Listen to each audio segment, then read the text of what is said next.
雑談です。もう中です。原線ということで始まりました原線ラジオ、陣内智則の面白い方原田専門家でございます。この番組は日々私が見ちゃったもの、聞いちゃったもの、食べちゃったもの、飲んじゃったもの、言っちゃいけないことなんかを話しております。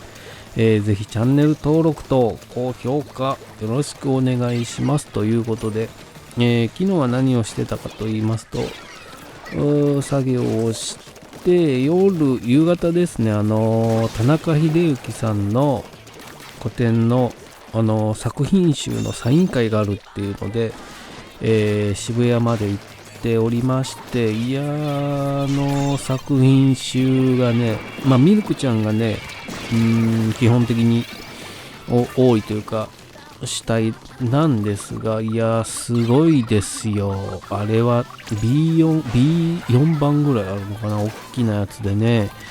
いやあんなんを見たらね、いや俺もなんか作りてえなって思いましてね、ちょっと考えましょう。本当に作りましょうって思いました。でT シャツをね、ミルクちゃんの T シャツも良かったんですけど、プリンストンガって言って、昔それこそバイヤー行ってた頃なんで2000年代初頭ですよね。あの辺の頃にピエール滝さんと田中さんとでプリンストンガっていう VJ をユニットをやってたんですね。それの T シャツを出してたんで、それ当時スーパーラバーズかなで出してたんでよく買ってたんですよ。でそれがたまたまってこ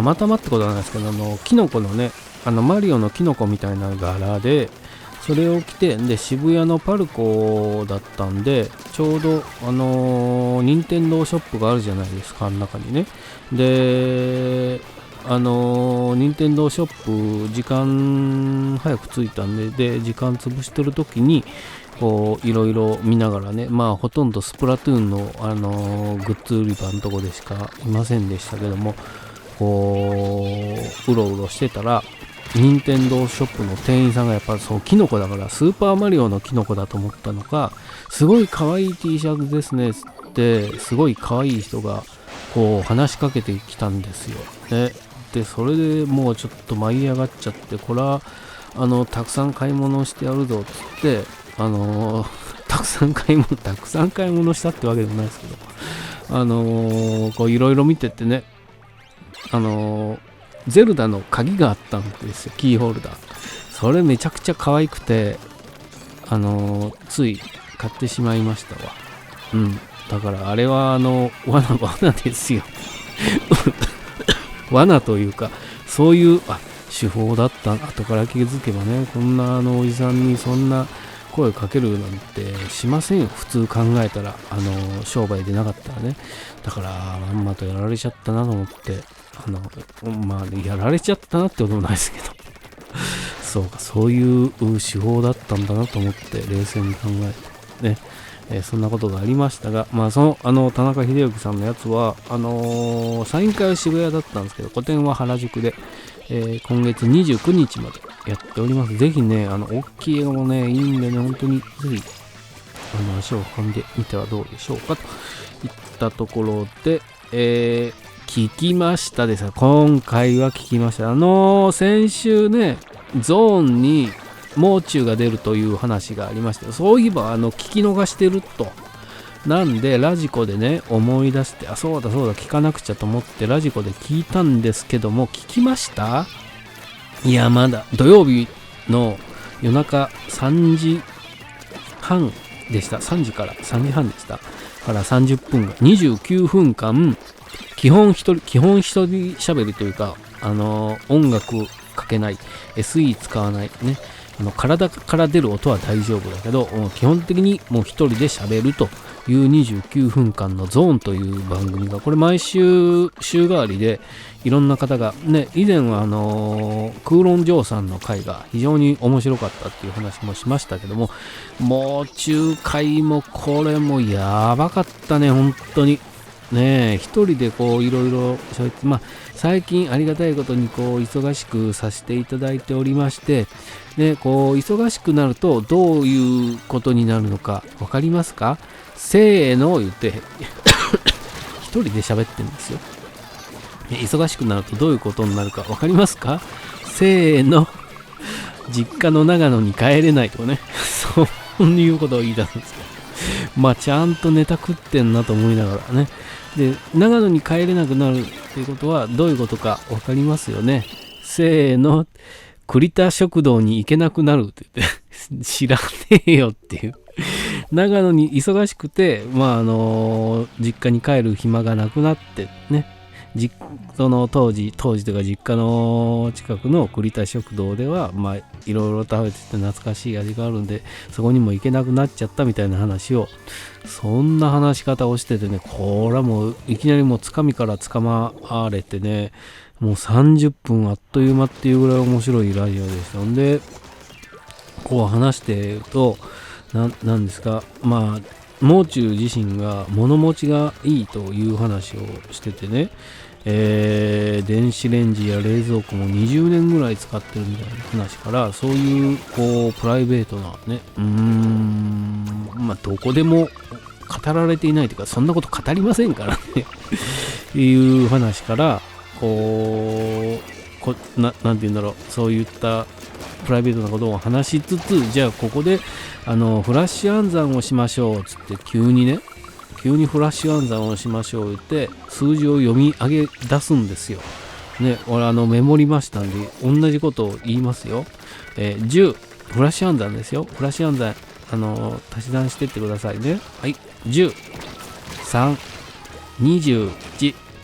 6、1、ひよこ、60、5、ひよこ、ひよこ、ひよこ、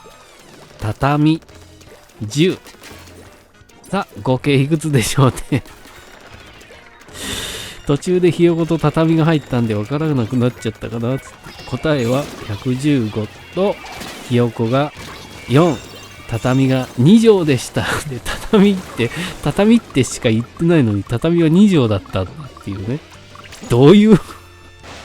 恐ろしかったよ、ほんと。あれをリアルタイムで聞いてたら気狂うよ、本当に。そういうもんだと思って聞いてるからいいけど、あれを何の前情報もなくふとつけた深夜、例えばいろんな悩みを抱えてね、夜遅くまで起きてて、土曜日の夜中でも明日休みだけども寝れないみたいな状況であれが流れてきたらやっぱ気狂うよ、ほんとみたいなラジオ、ほんと面白かったんで、エピソードトークみたいなこともしてて、こう江頭さんに空港で会ったっていう話を始めてね、でツイートで江頭さんに会ったって言いたかったけど、その時にこういろんなもう中段ボールを抱えてこう一人でね運んでるところに江頭さんと会って、でその姿を見て、偉いな君はって、もう中君は偉いなって、一人でね自分でそういうのを運んでるんだ、すごいなってえらい褒められたんで、一生これは続けなければいけないと、段ボールを続けるぞと思って、江頭さんの名前を伏せて、こうすごい先輩に会って励まされたんで、段ボールは一生続けますみたいなことをツイートしたら、その江頭さんに会うちょっと前にジョイマン高木さんにも会ってて、でそのねすごい先輩に会って助言をいただいたんで、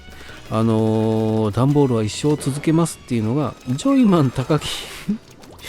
くんが勘違いして、俺にわざわざね俺に会ってそんなツイートをして、わー嬉しかったわーみたいなことが言われたと。でもジョイマン高木さんにはいや実は江頭さんに会って名前を出すのも失礼かなと思って出さなかったんですっていう話はできなかったっていうか、してないんですっていう話をラジオでしてて、これぜひねラジオでジョイマン高木さん聞いて驚愕してほしいなって思いますね。っていうぐらい本当にあっという間の面白い30分でしたんで、またラジコで聞けますんでね。TBS 土曜日、3時半だったかな、3時だったかな、深夜やってます。TBS ラジオのゾーンもう中会、ぜひ、聞いてみてはいかがでしょうかと思います。本当に面白かったですよ。本当に。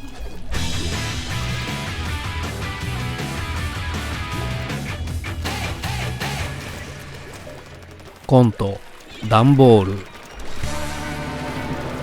ちょうど時間となりましたね。コントダンボールってね、何をするんだろうがダンボールでね、みたいなことありますけど、まあぜひゾーン本当に面白かったんで、ぜひラジコで、聞いてみてくださいといったところで、チャンネル登録と高評価よろしくお願いします。ありがとうございました。